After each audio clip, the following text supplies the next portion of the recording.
Assalamualaikum warahmatullahi wabarakatuh. Perkenalkan, nama saya Muhammad Abdillah, NIM 2230 20 50 2035. Saya di sini ingin mempresentasikan hasil produk PA4 saya dengan judul Pusat Perdagangan Barang Elektronik dan Teknologi Informasi di Palangkaraya.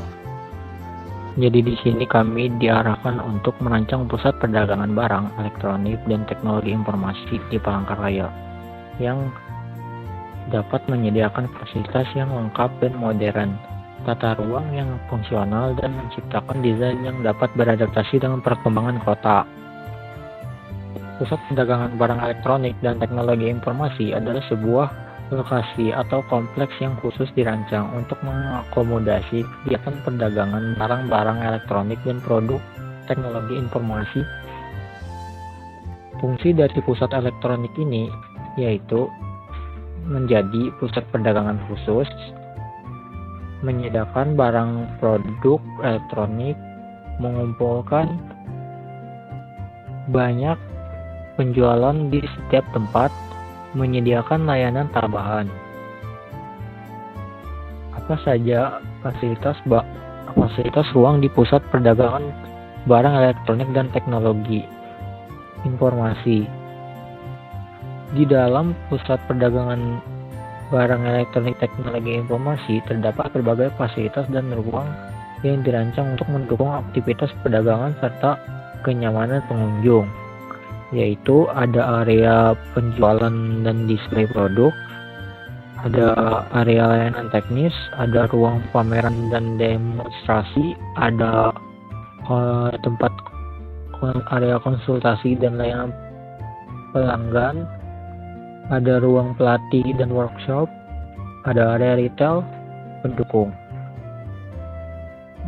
Untuk pola tata ruang atau organisasi ruang adalah hal yang mencakup susunan dan hubungan antar ruang yang membentuk keseluruhan bangunan. Selain organisasi spesial, terdapat berbagai macam organisasi ruang lainnya yang dapat dideskripsikan untuk menciptakan desain yang unik dan inovatif, yaitu organisasi linier, organisasi radial, organisasi klaster, organisasi aksial, organisasi terpusat, sentral, organisasi grid. Untuk penataan ruang ada area parkir, taman, resepsionis, fasilitas pendukung. Di dalam fasilitas pendukung ada bioskop, toilet, restoran, kafe, area penjual dan toko. Pada lantai dasar ada penjualan home elektronik, pada lantai 2 dan 3 ada penjualan audio, kamera, computing dan aksesoris, ada mobile device. Pada lantai 4 ada perangkat IoT atau Internet of Things. Ada juga networking dan storage.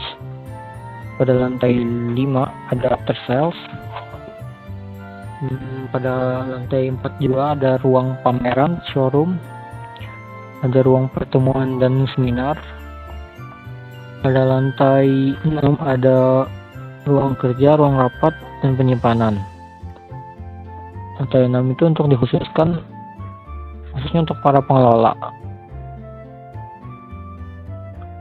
Ragam barang elektronik dan produk. Pada dasar itu ada ruang elektronik, 2 sampai 3 itu ada audio, kamera, computing, dan aksesoris mobile device. 4 ada perangkat IoT dan networking and storage. Pada lantai 5 ada after sales.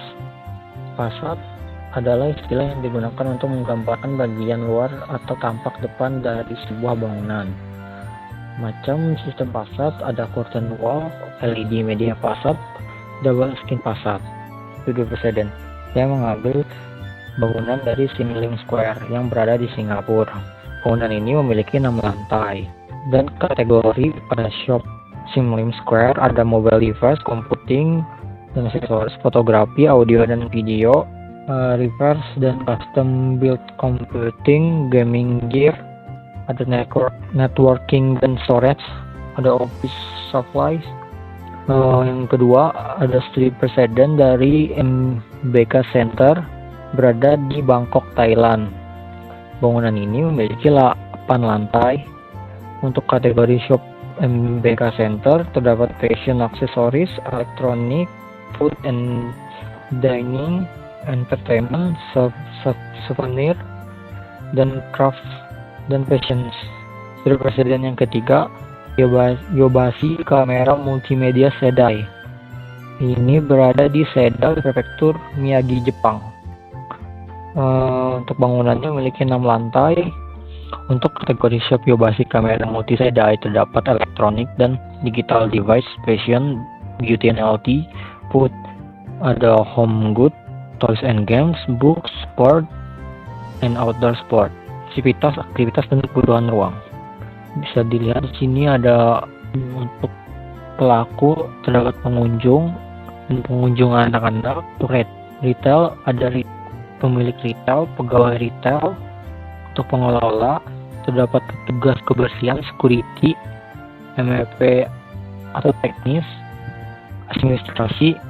Untuk pengunjung dan pembeli reguler ada investor, kunjungan pendidikan.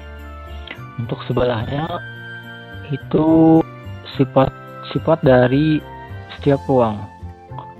Ada public, non-public, private, hubungan kelompok ruang, persyaratan ruang, luasan ruang. Di sini saya membuat ada 3 tipe retail yang memiliki standar berbeda.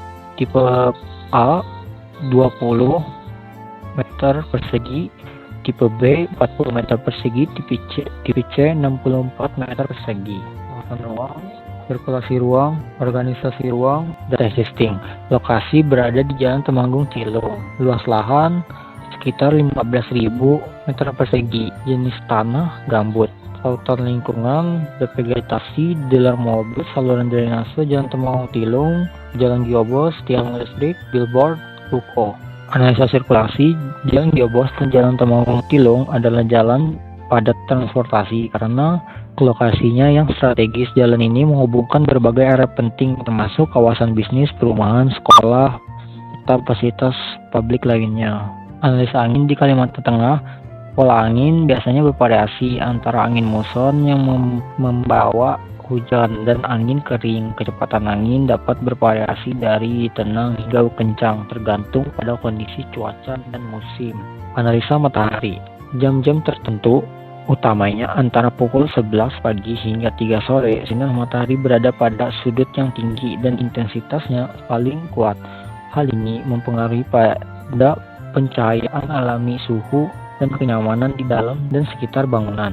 Analisa hujan, pada bulan September 2024 Kalimantan Tengah mengalami curah hujan berkisar antara Kalimantan Tengah mengalami curah hujan yang berkisar antara 100 hingga 300 mm tergantung kategori menengah. Ini berarti ada intensitas hujan yang cukup untuk mempengaruhi drainase. Analisa kebisingan dihasilkan oleh kendaraan yang melewati Jalan Giobos dan Jalan Temanggung Tilung. Kebisingan yang dihasilkan sangat tinggi sekali, rata-rata 90 dB, sehingga perlu solusi agar bisa meredam kebisingan tersebut. Pada area perumahan tingkat kebisingannya sedang, rata-rata 74 dB, maka dari itu tidak perlu meredam kebisingan tersebut. Analisa view from side dan view to side. Analisa vegetasi, analisa makro dan mikro. Program ide bentuk, desain plaza pusat elektronik yang terinspirasi dari bentuk kaset pita untuk menciptakan sentuhan nostalgia dan kemajuan teknologi secara bersamaan. Program ide bentuk, saya terinspirasi dari kaset pita. Makna dari kaset pita adalah media yang menyimpan dan menyampaikan informasi atau hiburan. Begitu pula plaza ini menjadi wadah untuk berbagai produk teknologi yang juga mendistribusikan informasi, inovasi, dan gaya hidup digital kepada pengunjung. Program yang dibentuk gubahan massa. Saya mengambil bentuk dasar kaset pita yang berbentuk persegi panjang. Saya memilih bentuk ini karena memungkinkan terciptanya tata ruang yang lebih fungsional dengan bentuk persegi panjang. Ruang dapat diatur dengan efisien, meminimalkan area yang tidak terpakai atau kurang berfungsi. Ini adalah gambar satelit denah semi basement. Di denah semi basement terdapat ruang MEP, ruang panjat trapo, ruang gangset. Pada lantai dasar terdapat restoran, food court, loading dock, dan 2 tipe retail, yaitu retail home electronic yang memiliki 2 tipe. Pada lantai 1 terdapat retail audio yang memiliki dua tipe, ada tipe A dan B. Pada lantai 2 terdapat retail kamera yang memiliki tiga tipe A, B, dan C. Pada lantai 3 terdapat retail mobile device yang memiliki dua tipe A dan C. Pada lantai 4 terdapat ruang seminar dan ruang pameran, serta terdapat retail computing yang memiliki dua tipe, yaitu tipe A dan B.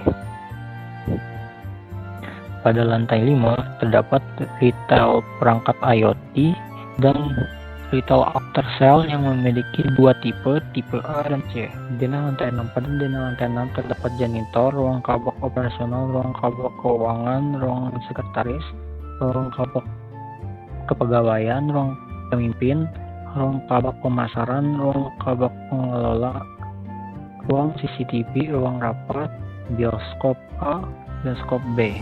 Denah detail core, denah tipikal, ada denah retail C, retail B, retail A.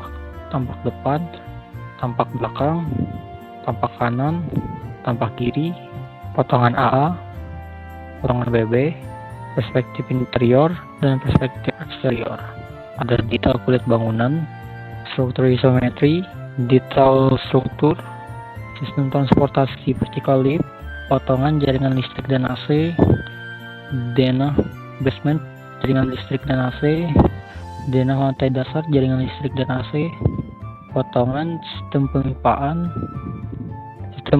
pada denah basement, sistem pemipaan pada lantai dasar, potongan sistem kebakaran aktif dan pasif, denah basement sistem kebakaran aktif dan pasif, denah lantai dasar sistem kebakaran aktif dan pasif, potongan sistem CCTV dan sistem telekomunikasi, denah basement sistem CCTV dan denah basement sistem CCTV dan telekomunikasi, denah lantai dasar sistem CCTV dan sistem telekomunikasi, potongan pengelola sampah, sistem pengelolaan sampah pada denah basement, sistem pengelolaan sampah pada denah lantai dasar. Sekian presentasi saya ucapkan terima kasih.